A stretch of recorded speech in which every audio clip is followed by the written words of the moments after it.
Ang mga sumusunod na pangyari ay naganap noong ika-18 ng Nobyembre, taong 2023 na hango sa totoong buhay. Naranasin na bang magmaneho ng sasakyan na walang aircon? Dito sa Pilipinas, napakahirap magbiyahe at mag-drive ng sasakyan, lalo na pag walang aircon. Traffic, init ng panahon, talagang pag wala kang aircon, sobrang sakit sa ulo. Narito at tunghayan natin ang kwento ni Leanne, hindi niya tunay na pangalan, at ibabahagi niya sa atin ang kwento ng kanyang buhay na kung paano niya naayos ang sira ng aircon ng kanyang sasakyan. Bali na ipagawa ko po yung aircon ng sasakyan ko noon last August po yun ng 2023. Bago naman po yung kanyang compressor, tapos dinala ko dun sa akin trusted mechanic para sureball po ako na maayos ang kanyang aircon. After nun, sobrang saya ko kasi as in malamig yung sasakyan. Back to original. And kampante ako kasi since bago yung compressor na kinabit. Iniisip ko nun is maraming taon na naman yung bibilangin bago siya masira kung masisira man. And ayun, bali naging okay naman siya. Yung compressor ko po, since brand new, binigyan lang ako ng 3 months warranty. So, nagulat ako, sabi ko, bago lang to, ba't naman nasira agad? 3 months lang. Actually, 3 days after nung 3 months, doon siya nasira. So, ang sa akin naman paano kaya ang gagawin ko dito? Kasi bago Inisip ko nun, sana free yun lang yung nawala, para mas mura lang, tsaka madaling gawin. Pero nung dinila ko na siya doon sa aking trusted mechanic last, I think November 18 yon, na-confirm na sirado yung compressor, sabi sa akin.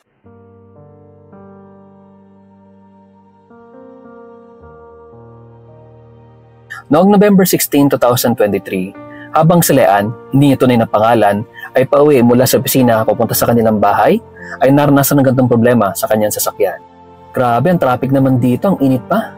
Pabuksan niya yung aircon.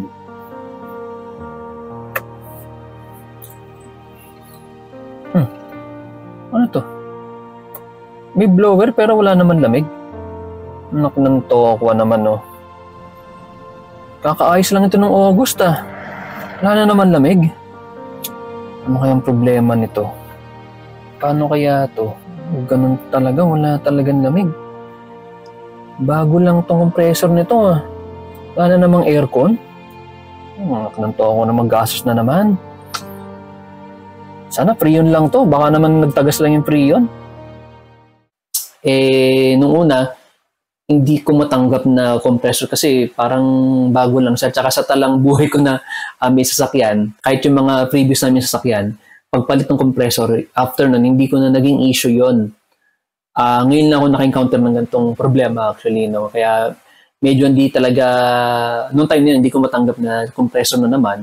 Kasi isipin niyo magkano yung gastos pagka nasira yung compressor or yung aircon, hindi naman biru-biru yung gastos mo. Tapos masisira lang ulit, no? Sabi naman sa akin is meron pang option na pwede naming tingnan.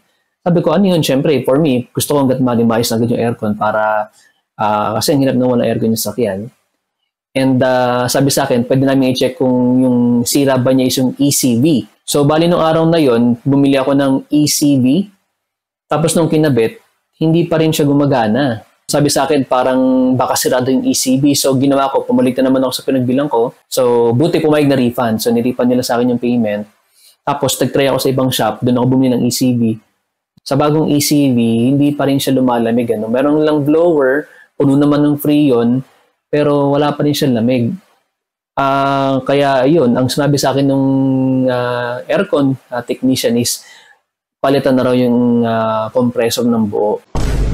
Sabi ko sa kanya, sir, medyo hindi mo na siguro ngayon kasi kakagastos ko lang nung 3 months ago Parang hindi naman ata tama na gumastos naman ako ng ilang libo para sa bagong compressor, no?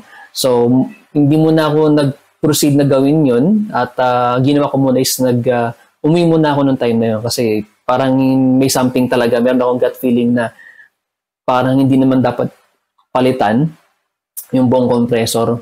For me lang, meron akong ganong gut feeling And sabi nga nila, kapag meron kang kutob, kailangan mong sundin kung ano yung kutob mo, no?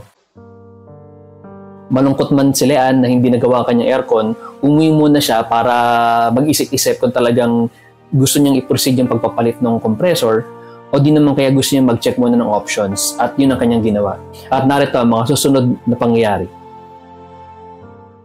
Bali, pag-uwi ko sa bahay noon, ang ginawa ko is nag-research muna ako. Tinignan ko kayong iba pang option kung paano ayusin yung aircon namin nun. Kasi hindi ko talaga matanggap na sira yung kanyang compressor eh. Dahil bago nga siya nun eh.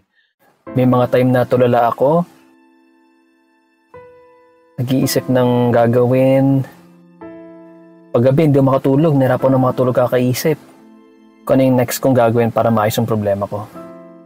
So, ang ginawa ko is nag-check ako ng mga vlog, video sa YouTube, mga parang how-to or mga tutorial kung paano mag-ayos ng aircon.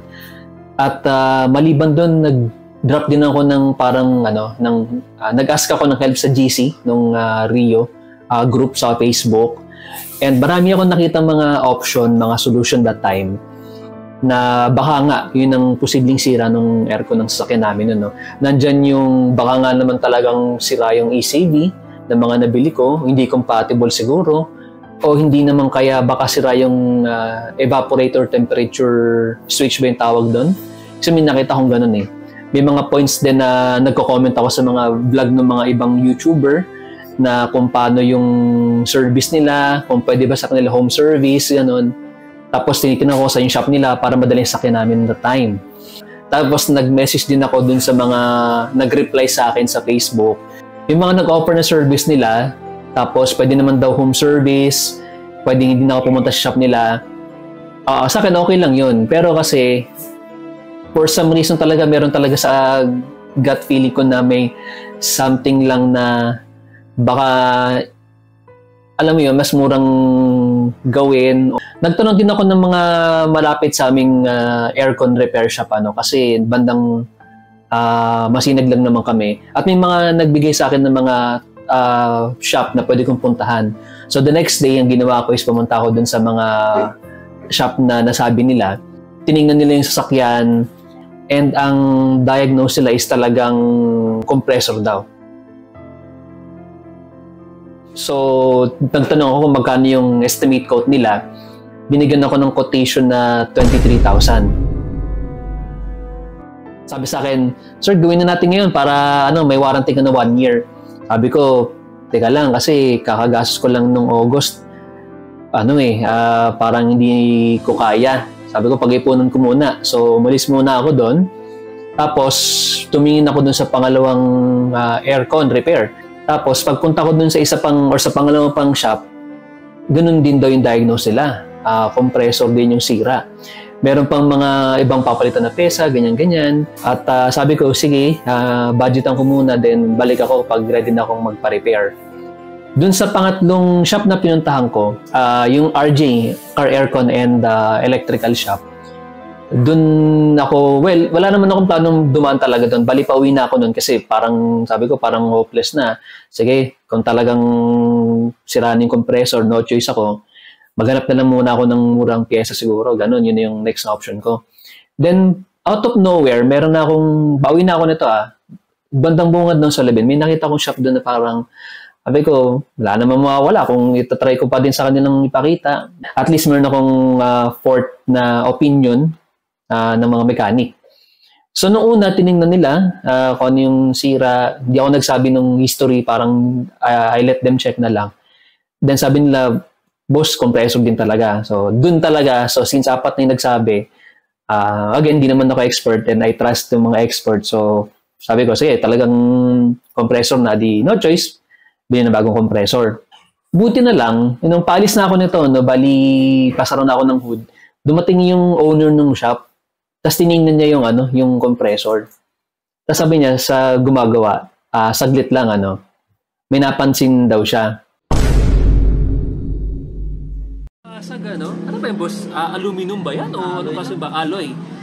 Kaso yung bagay, pag alloy talaga namang rin yan. So yung gitna dapat kasamang umiikot. Pero at least ay naiwanan siya.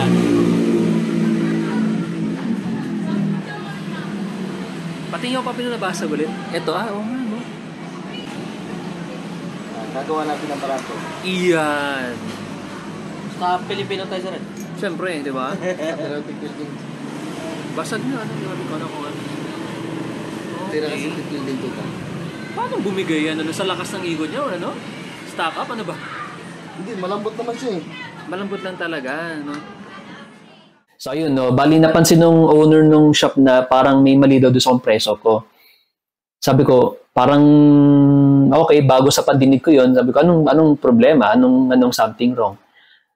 Sabi niya, dapat daw yung sa sasakyan namin, yung ganung klaseng compressor is nag-continuous rotate lang yung nasa gitna niya. Yung sa akin, hindi umiikot. Sabi niya, parang, sabi sa akin, okay lang ba sa'yo na tignan natin to? Kung maayos, the goods, pag hindi naayos, wala kang babayaran. Parang, para matry lang, last resort na.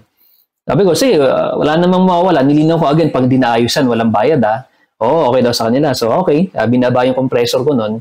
Tapos, doon namin nalaman na kaya pala hindi nag-rotate yung gitna ng compressor is meron doon parang metal plate sa loob na nabasag. So, sabi nila, sige sir, try natin weldingin. Tapos, ayun, nung winelding nila at nabuo na nila, nakakatawa dahil bumalik na yung lamig ng compressor at yung sasakyan namin. Doon naayos yung kanyang aircon. Gumagana na siya.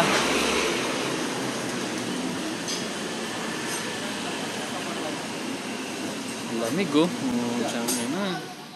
Ayan, natatry ko na yung aircon namin bagong gawa. Sigurado malamig to. Ayun! Lumimig na yung aircon. Kumahagat na. Putik, birimi lang yung sira nun. Dami ko napuntahang mga shop. Dito lang pa na magagawa. Ayan, no? Ang lamig, no?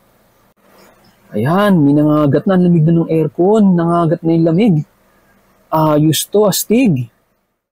So yun, no? Laking tuwa ko nun kasi inisip ko nun, grabe kung sakaling tinuloy ko pala yung pagpapagawa ng almost 20,000+ na gastos. Siyempre, that time, hindi mo naman talaga masabi ko yung sira. Parang sa'yo lang naayos, di goods na, wala nang problema. Pero buti na lang talaga, sinunod mo yung, alam mo yung sinunod mo yung parang pakiramdam mo na parang may something wrong eh. Tapos, ayun nga, nalaman na hindi naman talaga sira yung compressor. Well, technically sira yung compressor. In a way na may nabasag na plate. Tapos, winelding lang siya, naayos naman. At ayun, hindi tayo gumastos ng malaki. Parang I think, nasa magkano na minaso na sa 3,000 lang kasi may free yun pa naman, kinaganong free yun eh. Chinek na rin nila yung compressor fluid, okay naman. Hindi naman siya madami, hindi rin siya nabuwasan. So all goods. Tapos ngayon okay naman siya, walang problema. Sobrang lamig pa nga yan, nagre-reklamo yung mga wife ko at saka yung mga anak ko pag sobrang lamig. Which is nakakatuwa kasi at least kahit pa paano, hindi malaki yung gastos na nilabas sa pagpapayos ng aircon. So ayun, sa mga may problema sa aircon, again, hindi tayo expert para gawin lahat ng bagay sa sasakyan. Maganda pa rin na dalhin ninyo sa mga mechanic. Kung hindi kayo kampante or medyo meron kayong, thoughts about sa repair, karapatan ninyong mag-check sa iba at do some research pa rin kayo. Mas maganda pa rin na may alam kayo sa sasakyan ninyo para naman na hindi kayo masyadong magastusan or at least meron kayong idea kung paano gawin yung isang sira or problema sa inyong sasakyan. Yun lang yung ma-advise sa inyo. So yun, for me, buti na lang, sinunod ko yung pakiramdam ko na gano'n, meron pa rin ibang option. At yun ang ma-advise ko. Again, check ninyo yung options ninyo, karapatan nyo mag-research, karapatan nyo maghanap ng ibang gagawa. And yun, hopefully, maayos yung sira ng inyong sasakyan.